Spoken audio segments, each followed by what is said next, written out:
دیوبندی حضرات کہتے ہیں کہ اہل حدیث لوگوں کو دین نہیں بتاتے، اور ہم ہر جگہ پر رک رک کے لوگوں کو تبلیغ کرتے ہیں، تو وہ حق پہ ہونے کا دعویٰ کرتے ہیں، تو ان کے لیے کیا کہیں بتائیے۔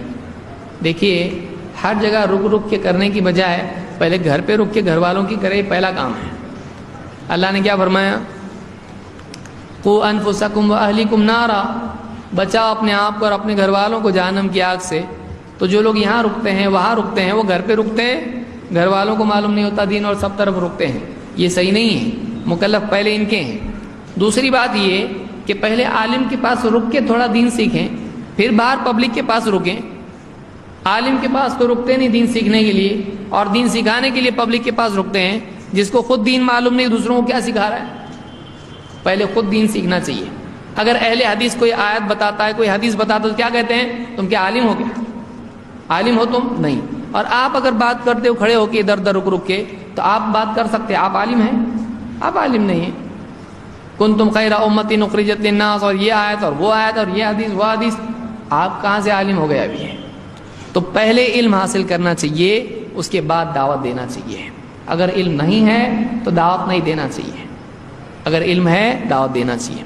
جس چیز کا علم ہے اسی کی دعوت دینا چاہیے، اور جس چیز کا علم نہیں ہے اس کا علم حاصل کرنا چاہیے۔ تو اہل حدیث دعوت نہیں دیتے ہیں؟ دیتے ہیں، اسی لیے بڑھ رہے ہیں۔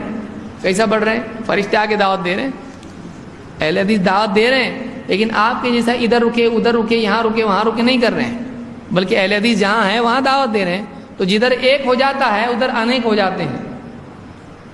ایک بھی اہل حدیث کہیں ہو جائے، وہ واپس تو پارٹی بدلتا نہیں۔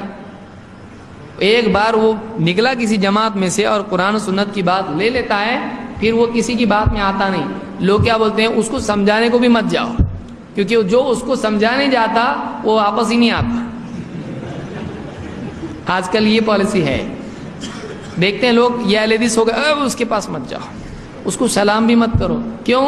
سلام سے ہوگا کلام، کلام سے پھر وہ ادھر کرے گا سلام، وہ واپس ہی نہیں آتا۔ تو اس کو سمجھانے بھی مت جاؤ، اس کو بچانے گئے تو وہ لے کے ڈوبتا ہے ان کو۔ اب وہ نہیں سمجھتے کہ یہ ہدایت کے سمندر میں غوطہ لگاتا ہے، وہ نہیں سمجھتے، وہ سمجھتے کہ ڈوبا ہے۔ تو بہرحال تو اتنا رکنے کی ضرورت نہیں، ذرا رکیں، علماء کے پاس رکیں، اور ایسی دعوت سے رکیں جس میں بعض بڑے یوں فرماتے ہیں، اور بعض نے تو یہاں تک کہا، کون بعض ہیں؟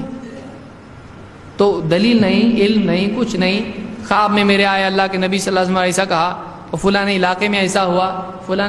آپ کو قرآن و سنت کی بات چھوڑ کے ادھر اتنی فرصت کہاں سے ملی اتنا سیکھنے کی؟ آپ قرآن و سنت آپ سیکھنے کو ٹائم نہیں آپ کے پاس، یہ عالم علماء کا کام ہے، اور اب فتوے دینا عالم علماء کا نہیں، آپ کا کام ہے۔